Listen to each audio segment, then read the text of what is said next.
Hey everyone, welcome back to RC Hobby Farm. I'm Ashley, and today we got on the bench a Echo version 2 by Profit Design. So here's the chassis. So we're going to be building a Class 3 rig, 4-wheel steer. Here's all the 3D printed parts. This is the roof, and I think that's some kind of tray. These little side cowlings that you can get. You can print in multiple different colors, whatever you want, pretty much he has. Also, here's a couple options. Like if I want to do the longer roof, there's the battery over axle, 3D printed mount. I think the skid is in there too. Here's the other parts we're going to kind of tie it together with. I went with Little Guy Racing 4-wheel steer kit. These are their pre-built axles out of the package. The only thing I'll do is I'll put overdrive in one of them. Obviously the front axle, and then I got the tried and true R.B.S.L from 3Flow9 RC. I got these on most probably about 7, maybe more of my rigs, 8. You can see that rig over there has one on it. This is going to go on the front. I'm going to utilize the stock one for the rear. I really do like these NSDrc servos. They're the best bang for your buck, and I've used them on multiple of my rigs. No issues, a lot of torque. Really like them, so I'm going to run this on the front. And then for the rear, 3Flow9 RC, they sell this Casade micro receiver that kind of helps, you know, saving on weight. And I don't even know, I didn't even look and see what the torque specs on this is, but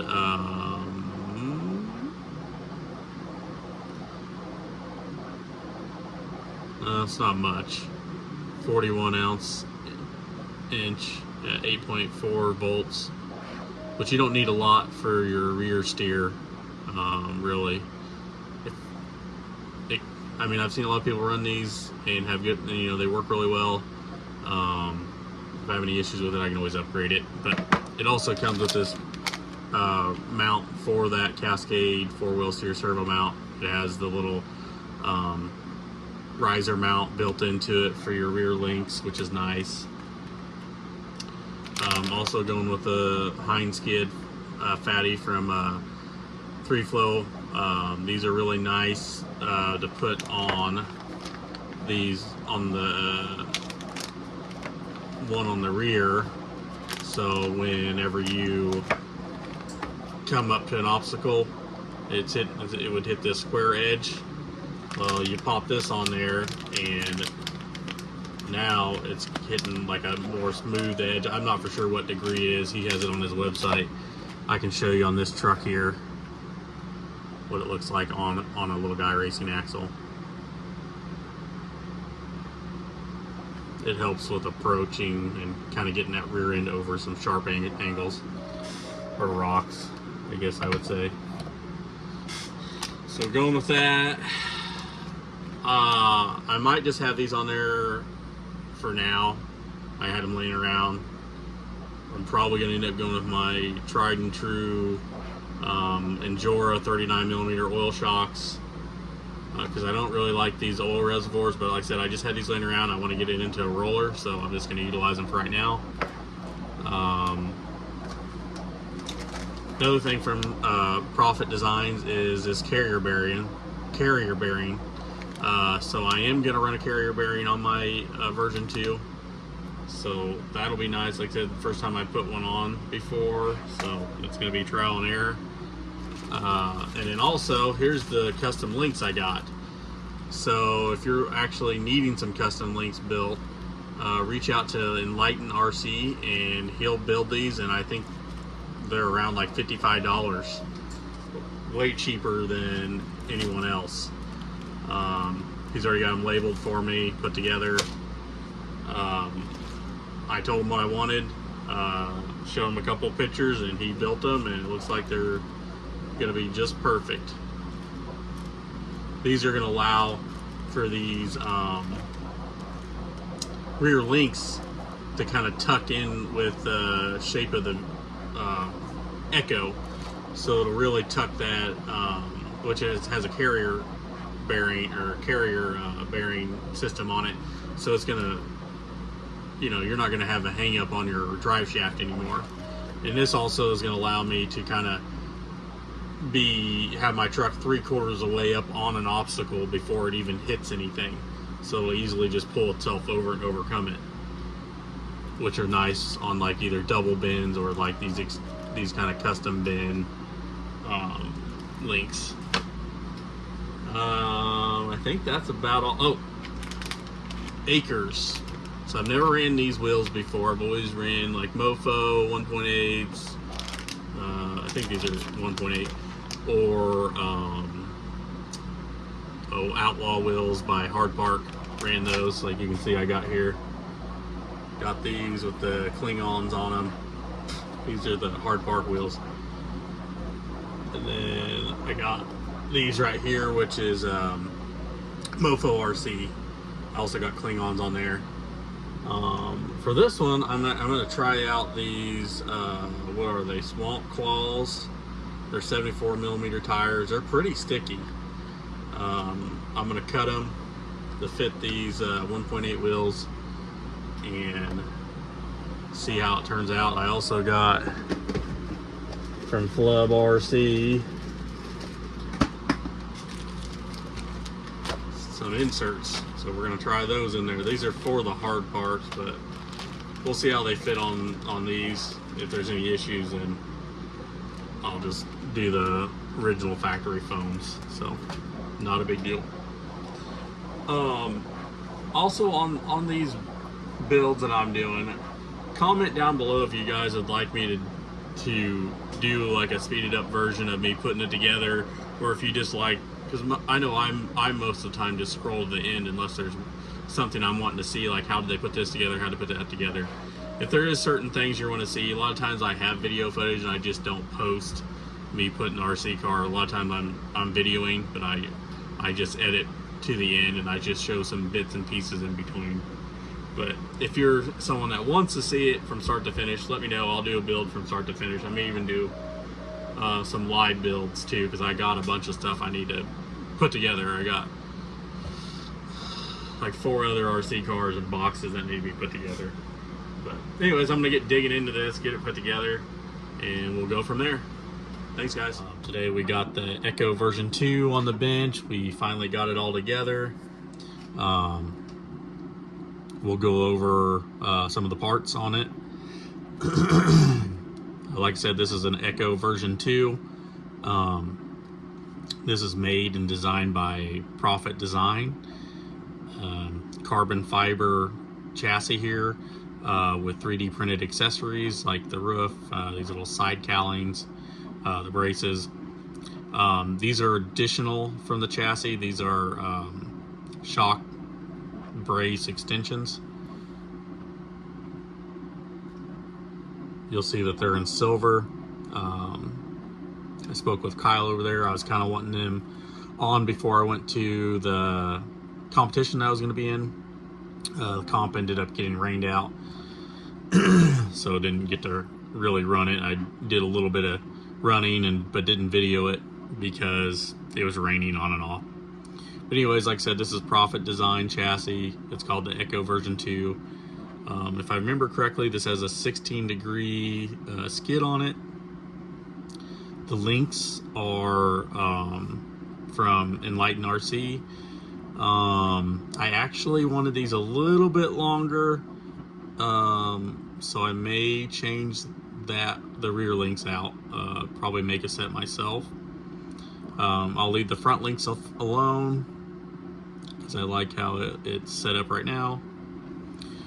As we move to the front, we have a Little Guy Racing axle, one of their billet silver axles. I do have overdrive in the front, a 12.2. The steering link right here, this is a 3-flow design R.B.S.L. His steering links that he makes has a little roller bearings on the front. You can get 5mm ones or 6mm ones. They add a little bit more weight to the front. This is an NSDrc RS100 servo. I really like these for the price. They got a lot of power. I think 197 ounce at 8.4 volts. This front BOA, this is also printed and made by Profit Design. This is called their, I think, Spectre Pro BOA mounts, slant mounts, or they may just be their BOA slant mounts. I'd have to look it back up, and I'll put it down in the description. On the front here for the knuckles, I have some brass MOFO knuckles. For the axles, I have some Exos axles because I really wanted deluxe fab axles, but they weren't going to be in time. But I tried these out and I'm actually pretty happy. They have really good turning radius. I'm running no bearing here on the outside of the axle. Whenever you would purchase one of these axles new, they'll have the, you know, if you get the complete axles, they'll have the bearing on the outside for the stock Little Guy Racing drive shafts.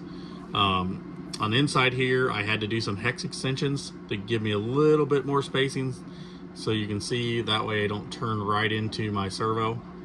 And I kind of miss my shocks just barely, kind of catch them just barely. So these are Ramp Crab. I think they're 5mm hex extensions, weighted hex extensions. They work really well. We'll move on to the wheels. So these wheels are, I know a lot of people run 1.8 Outlaw wheels from Hard Park or MOFO, but I wanted to run something a little bit different, and I saw Acre Engineering has these wheels, 1.8s. They're pretty similar to Hard Park's, but I just like this design. I think this is called the Snowflake design. This is their limited edition wheel. It has a barrel, 3D printed barrel, and inside 3D printed hub. I wrapped it with Injora swamp claws, or not? Yeah, they're swamp claws. And then I also have a flub insert, their Hard Park insert that they make. I think it's made normally for like maybe the Klingons, or Injora has like a 70mm. Oh, I can't even remember what it's called. I'd have to look it up. But they have, Injora has another 70mm tire that's similar to like these comp pins. I don't know if they're called the pins or what they're called. I'll look it up. But yes, so we'll move on to the rear here. On the rear here, we have 3-flow Cascade mount and riser. So there are some different positioning for your link riser right here, and it's also the rear steer mount. And then the Cascade is like a micro, even smaller micro servo. I think max output at 8.4 volts is 81 ounces. It does work really well. I was wondering if it wasn't going to be underpowered, but it turns this rear steer no problem at all. Running a Little Guy Racing brass rear steering link on Little Guy Racing front axle, running Little Guy Racing knuckles, aluminum knuckles on the rear. And then we also have, if we turn it over, we have a Little Guy Racing, or not Little Guy Racing, sorry, a 3-flow skid for the rear. This helps, you know, with sharp edges. It removes that sharp edge like you'll see that you have right here on a stock cover. So if you're trying to drag that rear end over a rock, it's just going to glide right over. A little bit softer material than billet aluminum or brass or whatever it is. They work really well. Like I said, three flow design makes these. This is called the Phatty Hind skid. They make them for stock axles. They have it, I think, for Nias axles also. You'll have to check out his website if you want to see all the options he has. And also we have the carrier bearing set up by Profit Design right here. I had to kind of mix and match some drive shafts to get it to work. There's a drive shaft here, down to the rear end, and there's a little tiny drive shaft between the carrier and the transmission there. And what that does, it allows you to tuck that drive shaft up even further. So your hang-up point is not going to be until all the way back here on this rig because of the double bend links, and because of where the carriers, if the carrier bearing was out, wasn't there, it would be more right in here because you'd have to have a drive shaft that reaches from there all the way down there. So definitely neat little design. I know on like 1/10 scale, a lot of those comp crawlers and different ones run a carrier bearing setup on them. So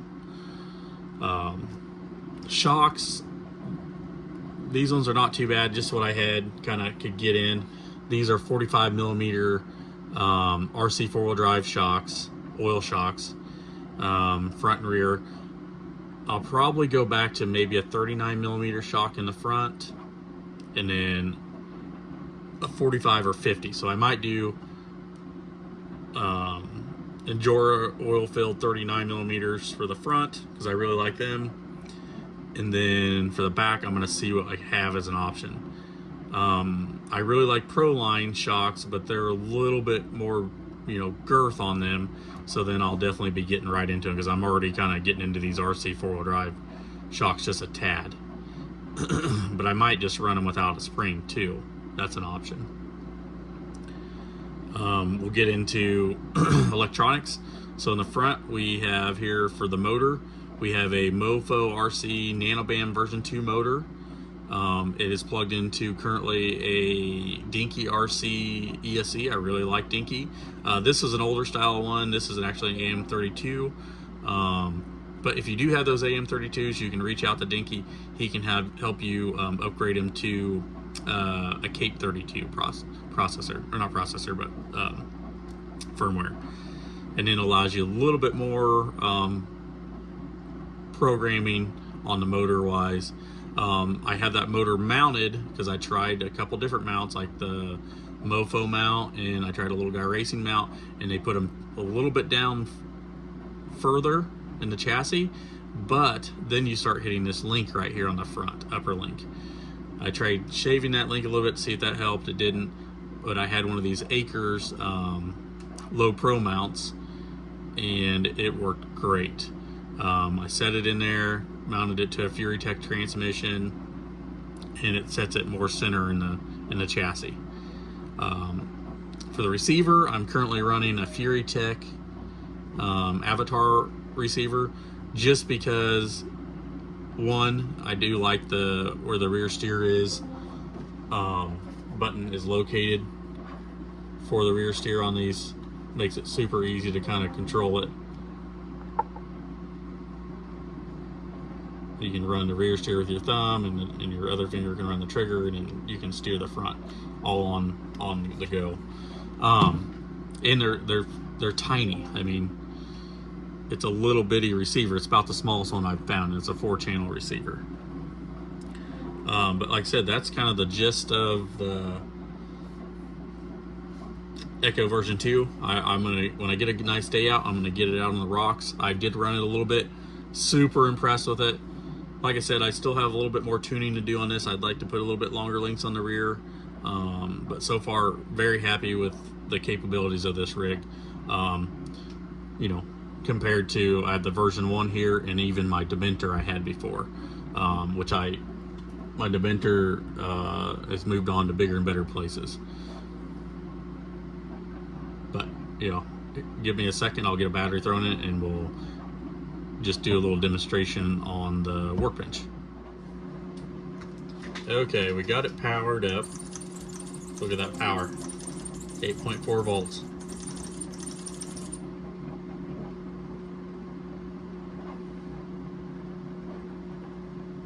A little bit of slow motion there.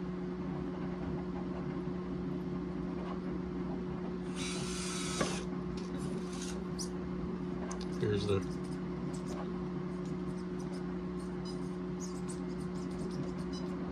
little mini steering.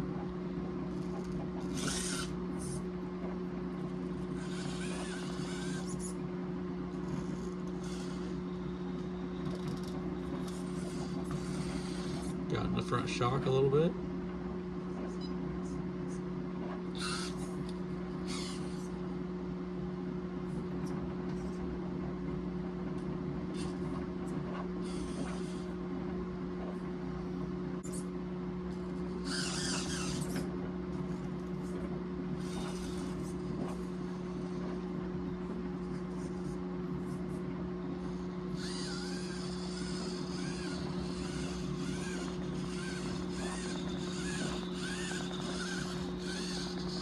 Grabbing the front shocks a little bit.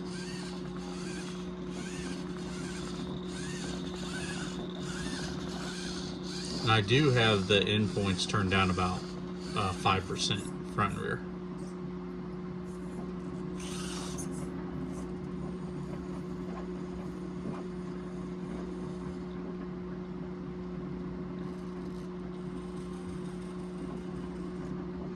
Let's see, she'll go up or in reverse.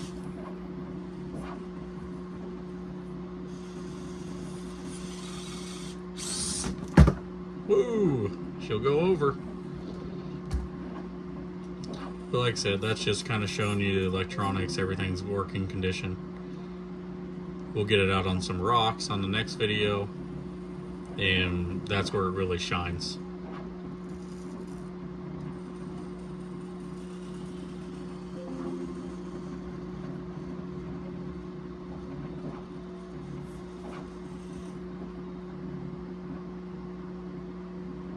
Not too bad.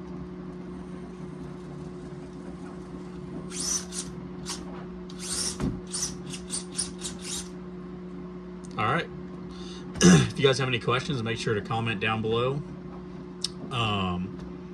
If there's anything that you want to see more detailed on this, make sure to comment down below. I'm going to add on the side all the parts I used. The carrier bearing on this, I will let you know you have to install yourself. They won't have a hole guided or a hole already drilled. You'll have to do that yourself. If you're going to be drilling through carbon fiber, make sure you use the proper PEE equipment.